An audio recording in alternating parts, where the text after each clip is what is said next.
2026年5月26日每日靈修，領受主的恩賜，一一獻上感恩。562謝謝你，每日靈修小品。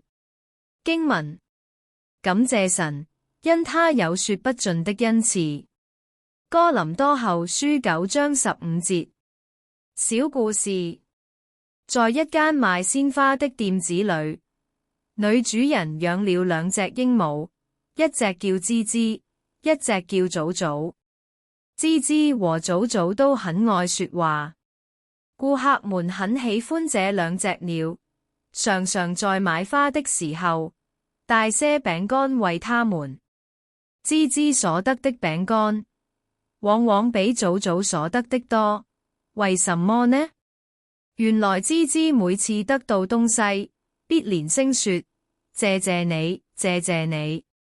因此，拿着餅乾的人自然而然的快快再給他一片。祖祖喜愛餅乾的心必定和芝芝一樣，只可惜他並不表示出來。默想，謝謝你，短短的3個字，雖然輕輕的說了，每次都可能發生極大而且奇妙的效果。凡事謝恩，因神有說不盡的恩賜，越感恩就越蒙福。